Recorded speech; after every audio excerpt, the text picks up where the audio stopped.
Story: Mr. Widemouth. Written by Perfect Circle 35. During my childhood, my family was like a drop of water in a vast river, never remaining in one location for long. We settled in Rhode Island when I was 8, and there we remained until I went to college in Colorado Springs. Most of my memories are rooted in Rhode Island, but there are fragments in the attic of my brain which belong to the various homes we lived in when I was much younger. Most of these memories are unclear and pointless. Chasing after another boy in the backyard of a house in North Carolina, trying to build a raft to float on the creek behind the apartment we rented in Pennsylvania, and so on. But there is one set of memories which remains as clear as glass, as though they were made just yesterday. I often wonder whether they are simply lucid dreams produced by the long sickness I experienced that spring. But in my heart, I know they are real. We were living in a house just outside the bustling metropolis of New Vineyard, Maine, population 643. It was a large structure, especially for a family of 3. There were a number of rooms that I didn't see in the 5 months we resided there.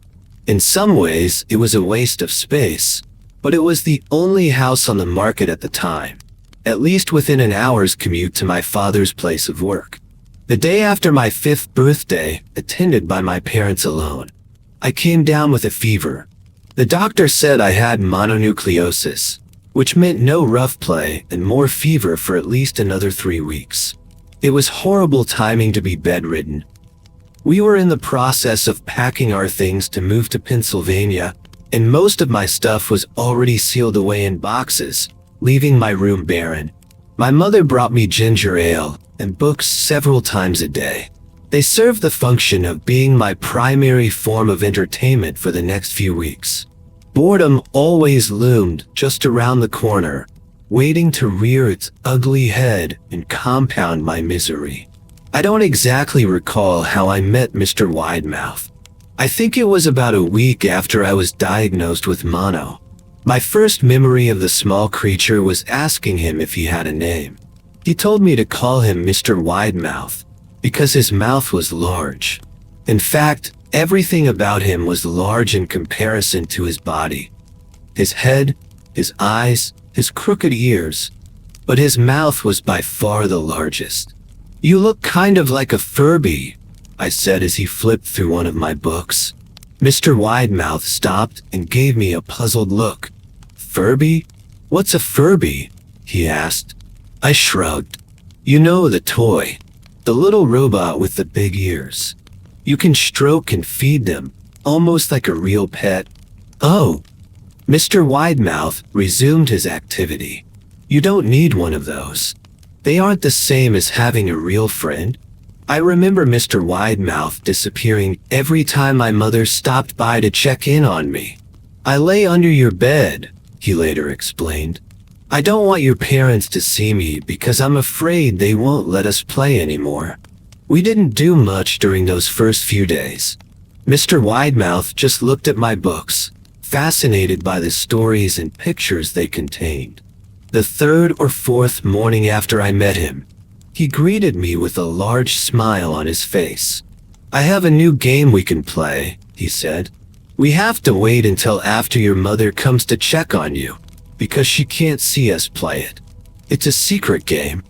After my mother delivered more books and soda at the usual time, Mr. Widemouth slipped out from under the bed and tugged my hand. "We have to go to the room at the end of this hallway," he said. I objected at first, as my parents had forbidden me to leave my bed without their permission, but Mr. Widemouth persisted until I gave in. The room in question had no furniture or wallpaper. Its only distinguishing feature was a window opposite the doorway. Mr. Widemouth darted across it and gave the window a firm push, flinging it open. He then beckoned me to look out at the ground below. We were on the 2nd story of the house, but it was on a hill, and from this angle, the drop was farther than 2 stories due to the incline.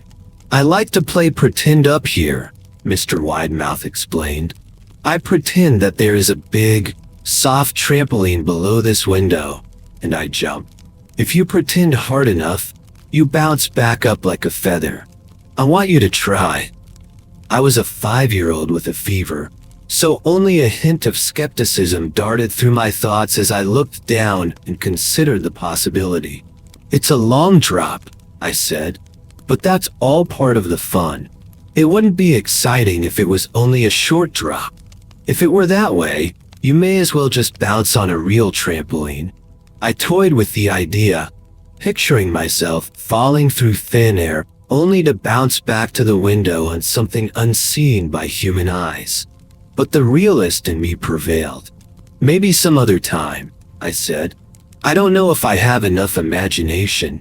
I could get hurt." Mr. Widemouth's face contorted into a snarl, but only for a moment. Anger gave way to disappointment. "If you say so," he said. He spent the rest of the day under my bed, quiet as a mouse.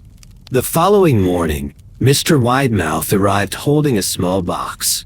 "I want to teach you how to juggle," he said. "Here are some things you can use to practice before I start giving you lessons." I looked in the box. It was full of knives.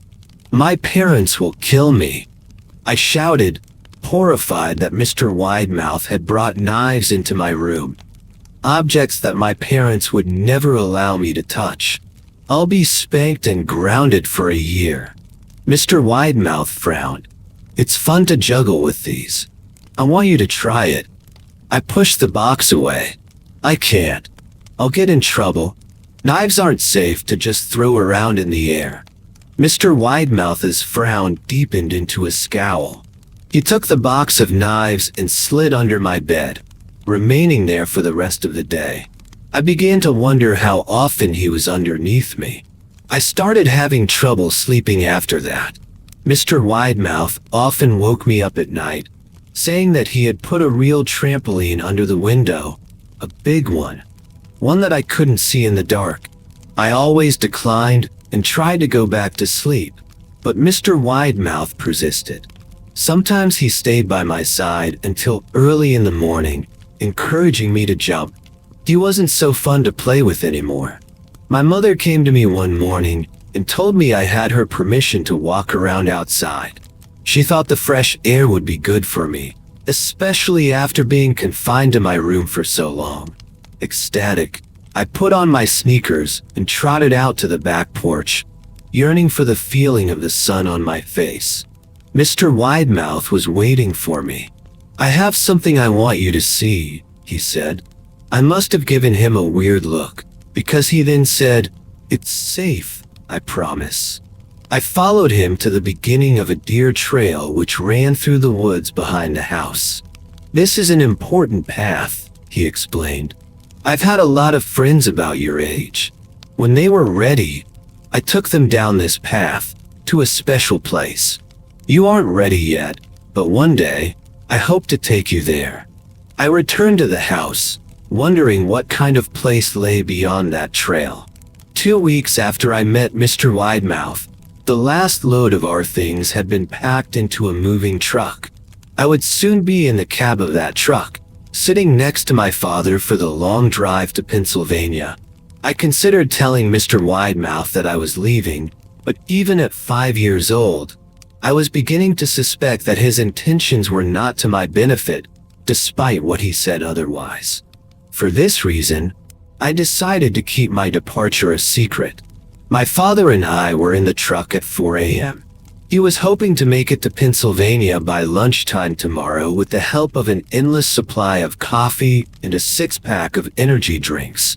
He seemed more like a man about to run a marathon, not one about to spend 2 days sitting still. "Early enough for you?" my father asked with a hint of sympathy. I nodded and placed my head against the window, hoping for some sleep before the sun came up.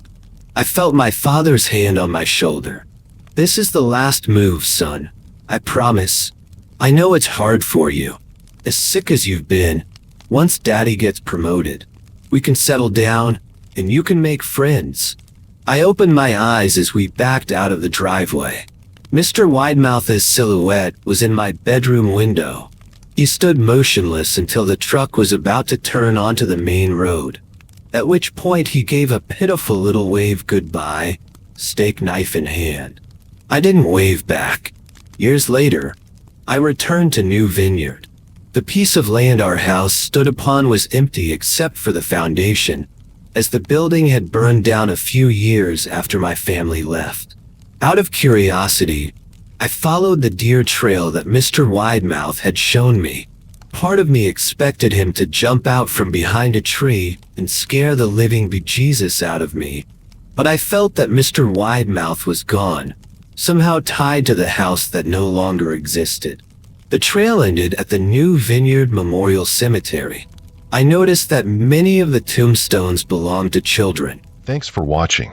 Please like, share, and subscribe to listen to similar stories in future.